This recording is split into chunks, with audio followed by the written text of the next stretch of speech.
बिस्मिल्लाहिर्रहमानिर्रहीम। अस्सलाम वालेकुम नाज़रीन। गवर्नमेंट स्कूल रहीम यार खान में अपने 12 साल शागिर्द से रेप के इल्ज़ाम का सामना करने वाली टीचर समीना बीबी का मौक़िफ़ भी सामने आ गया है, जिसमें उन्होंने अपने ऊपर लगाए जाने वाले तमाम इल्ज़ामात को यकसर मुस्तरद कर दिया है। हमारे ब्यूरो चीफ मलिक फयाज के मुताबिक खतून टीचर का मजीद कहना है कि वो एक बाइज़्ज़त पेशे से मुंसलिक हैं और ऐसा सोच भी नहीं सकती। FIR में इंतहाई घटिया ज़बान इस्तेमाल की गई है जो कोई शरीफ इंसान नहीं पढ़ सकता। मजीद इस हवाले से खतून टीचर का क्या कहना है, इस हवाले से देखते हैं मलिक फयाज की ये रिपोर्ट। जी, मैं आज ख़वातीन के आलमी दिन है, उस हवाले से मैं अपना कहूँगी कि मेरी यकम को चोरी हुई है और हम लोगों ने मुलज़म पकड़वाने में भी बेहद इनका साथ दिया थाने वालों का। इन्होंने यकम के बाद रात को ये जो मुलज़म का बाप है वो रखा है, उससे चट्टी दलाली करके मोहम्मद यूनुस SHO थाना सदर B रहीम यार खान ने भारी रकम वसूल करके और हमारी FIR में नेतो लाल करते रहे और हमें जलील करते रहे और बुलाते रहे। जब भी हम गए हैं इन्होंने FIR काटने से आज काट जाएगी, सुबह काट जाएगी, तकरीबन इन्होंने 1.5 हफ्ते में FIR काटी।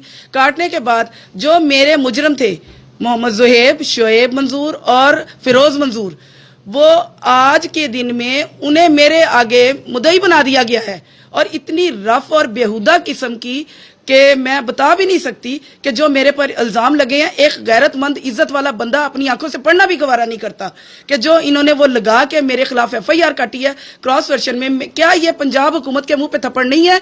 क्या ये IG पंजाब के मुंह पे थप्पड़ नहीं है? क्या ये हमारी गवर्नमेंट के सारा जो कानून है उसको अंधा नहीं बनाया हुआ?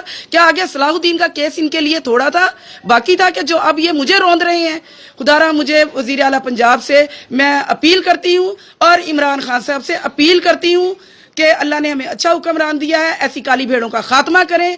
और दिखाते कुछ है करते कुछ है। रात के अंधेरे में, रात की तारीकी में जो इन्होंने किया और फिर मुझे धमकियां दी जा रही हैं मेरी बच्चियां उठाने की, मुझे मारने की और मेरे हस्बैंड को मारने की। और मुझे कुछ हो गया तो इसकी जिम्मेदार पंजाब हुकूमत और हुकूमत पाकिस्तान और IG पंजाब होंगे और RPO साहब होंगे। मेरी उनसे गुजारिश है कि मुझे तहफ़्फ़ुज़ दिया जाए और मेरा मुहज़्ज़ब पेशे से ताल्लुक़ है और मोस्ट सीनियर मैं टीचर हूँ। और जिस तरीके से मेरे मुंह पे थप्पड़ मारा गया, क्या कोई ऑफिसर, कोई पाकिस्तान का CM PM मेरी खोई हुई इज्जत वापस कर सकता है? क्या यही हमारे मुआशरे में औरत का तकद्दस है? क्या यही हमारा इस्लामी मुआशरा कह रहा है कि औरत को इस तरीके से रौंदा जाए? क्या पैसे का बाजार गर्म है? यहाँ औरत की कोई वक़्त नहीं है। औरतों के आलमी दिन के हवाले से मैं अपील करती हूँ कि खुदारा मुझे इंसाफ चाहिए और फील फॉर मेरे मुलजिम जो हैं पकड़ कर गिरफ्तार करने चाहिए और मेरी रिकवरी करवाएं। कुछ हुई है और कुछ अभी बाकी है क्लीन, वो ये करवाएं। और इन जो ऐसे काली भेड़ें थानों पे बैठी हुई हैं, मोहम्मद यूनुस जैसे ASI अब्दुल मजीद है और नियाजी जो खुद एक क्रिमिनल बंदा है, और वो ऐसे बंदों के हाथों में केस गया जो मुझे धमकियां दिलवा रहे हैं। रात सारी मुझे इन्होंने नहीं सोने दिया, मेरे बच्चों को नहीं। कभी मुझे फोन पे मैसेज आ रहे हैं, कभी वैसे सुलह कर लो तो आपकी FIR। किस चीज की सुलह करूं? मैं तो खुद पीसी हुई हूं, मैं तो खुद आज 14-15 दिन हो गए पीस रही हूं। तो खुदारा मुझे इंसाफ